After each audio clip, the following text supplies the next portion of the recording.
Hi everyone. So this is Ravi again. Welcome back to I think it's a 12th session on Azure DevOps and continuous integration concepts. So in today's session, I'm going to cover what is work item in Azure DevOps world and how many types of work items that are available in Azure DevOps and how do we link these work items to each other so that we can create a traceability to understand the project status and health. Okay, so I'm going to cover these topics and I'm going to show you hands-on examples so that you can understand very well all these concepts. So let's say this is my organization, and under this organization I have a project called e-commerce. Okay, so if I go to project called e-commerce, right, and then go to project settings. So in project settings, you will see a process. So that means this particular project has been created to follow the process called Scrum. So before you understand the work items, so you just need to understand the processes. Okay, so what are all the different processes that are available in the Azure? So we have a basic Agile, Scrum, and CMMI, right? These are all the different industry standard processes that are being followed in different corporate worlds. I mean, in different corporations. Okay, so if you, let's say, if you select to follow Scrum process in your organization, okay, so what happens for a Scrum process? There are some defined work items that has been given by the Azure DevOps. So if you see in Scrum, you have work items called bug, epic, feature, impediment, backlog items, task, test case, test plan, test source. Okay, these are all the different work items. If you go and see the work item for CMMI, so it will be different. What you have bug, so change request that is not available in your Scrum process. So, but here you can see change request, epic, feature, issue. This is also new for CMMI. Requirement. If you see in the Scrum, you have a work item called backlog work item, right? But here you have a requirement, and then you have risk, which is new. You have task, test case, test plan, test suite. So that means the work items that are defined in each process is different. Okay, so the work items are not common in different processes. Based on the process, the work item will change. Okay, let me go back to Scrum again. Okay, so in Scrum, as I told you, these are all the different work items that we have to track your project progress at different levels. That means if you go here, what all the different levels means? At the portfolio backlog level, we have two work items. One is epic, another one is feature, where the portfolio backlogs provide a way to group related items into your hierarchical structure. That means portfolio level backlog levels, portfolio level backlogs or portfolio level features, portfolio level targets will be defined in the form of epics and features. That is very top level at the hierarchy. Whereas the requirement level backlogs, right? So that are defined under product backlog items. For Scrum, I'm defining for the Scrum, okay? And then for any iteration, right? That means once you pull the backlog items into sprint, then you will be defining tasks for each backlog item for the corresponding sprint. And also there are some other work items like bug. Whenever you find a defect for a particular test case, you will be raising it as a bug. Or impediment. Impediment means you don't have the associated backlog, but you want to basically escalate this as a blocking item. Then you will be raising it as impediment. Okay, so work items nothing but each process will have their own work items, and work item is a way to track the progress of the projects at an organization level or at portfolio level and at project level. Okay, so here epic and feature are very high level backlogs, and in detail you will be tracking them in requirement backlogs. Okay, so but let's assume if you want to, in your organization, let's say if you want to capture the work items above the epic, yes, you can add another work item, or you can add another work item level above the epic also. How? So you just need to go to your inherited process. So what is inherited process? All these things I have explained in my previous video. So you can just refer to that video. As I told you, see, in my organization, let's assume the top level work item is epic, but now my organization asked me to maintain the work items above epic. That means parent to the epic. So how can I do? I can add a new top level portfolio backlog. These two are the portfolio backlogs.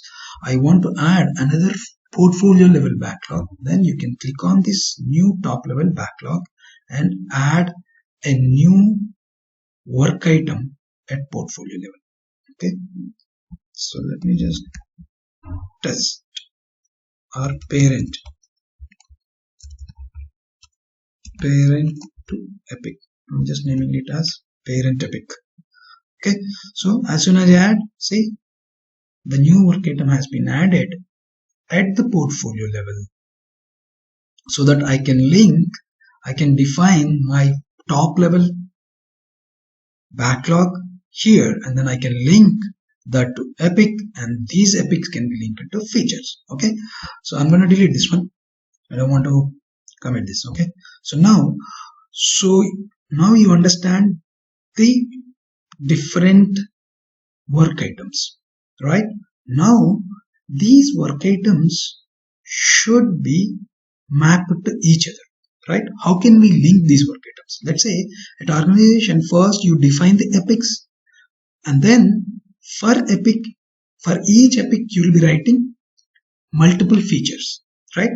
And for each feature you will be writing multiple product backlog items. For each product backlog item you will be writing test cases, or you will be raising bugs also, right? So now how do we link these work items each other in Azure DevOps? That's I'm gonna explain you now. Okay, so let me go back again. Hope you understand what is work item in terms of Azure DevOps, right? In the Azure DevOps world, we call it as work items. So I hope you understand now. So let's say, let me go to my backlogs. So I'm going to explain how do we link these work items each other. Okay, so there are different methods to link the work items. I'm going to show you the main methods that you can use for linking the work items. Okay, so here if I go to, let me go to all work items. Okay, so I have already created some of the work items, like I have 2 epics, I have 3 features, I have 4 use cases, and then I have bugs also. Okay, so the first method of linking work items each other. Okay, let's say the epic one. For epic one, I want to link two features. How? You go to epic and then click on related work. Under related work you have add link. Okay, in the add link you have to click existing item. Okay, so as soon as you click existing item, your link type is, are you gonna link a child or a parent? Because feature is a child for the epic, so I'll be selecting it as a child. Okay, so and then come here.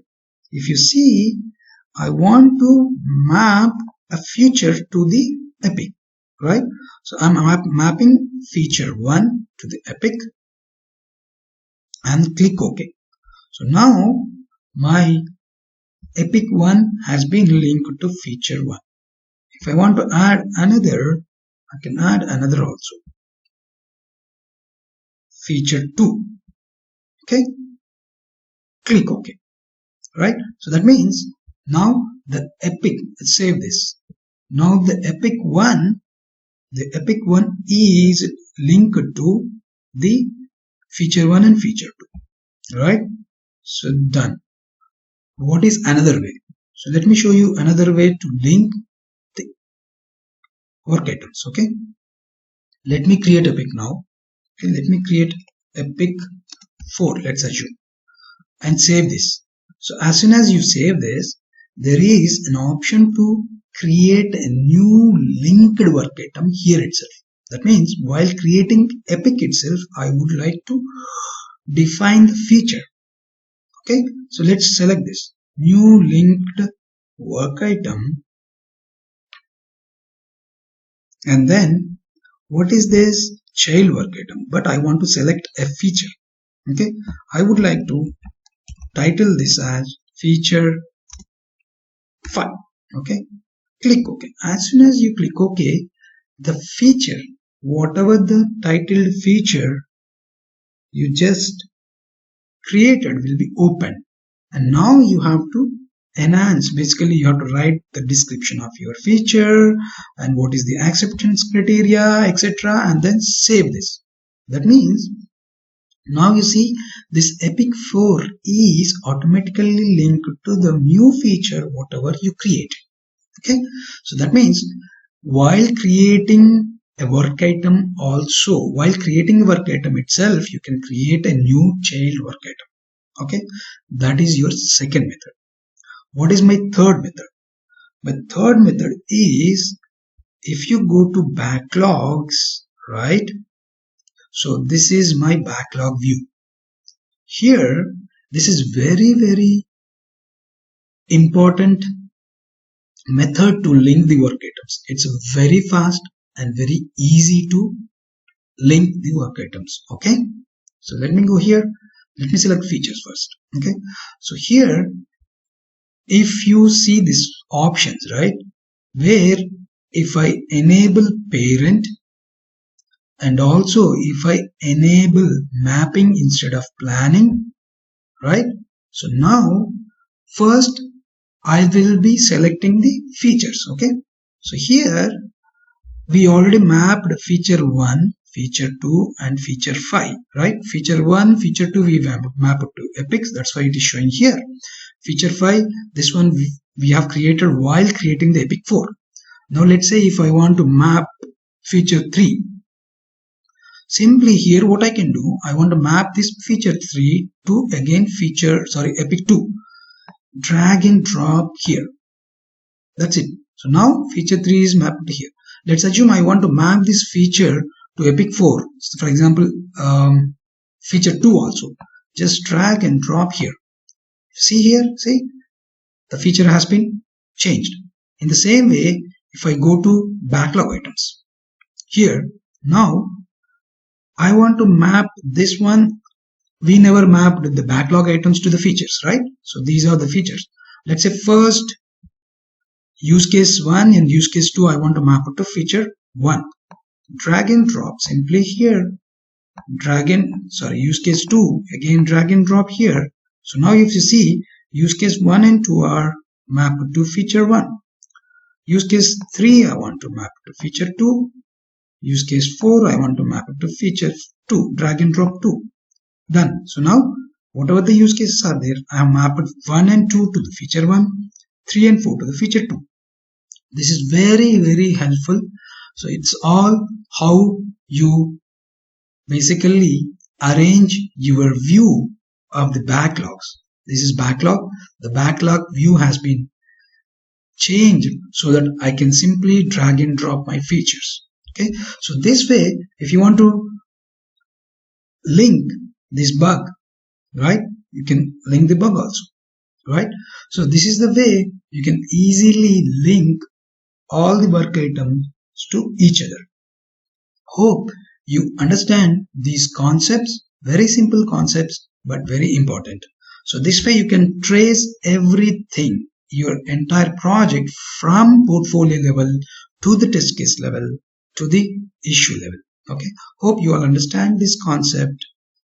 If you have any questions, you can just comment in the comment box, and please subscribe to my channel.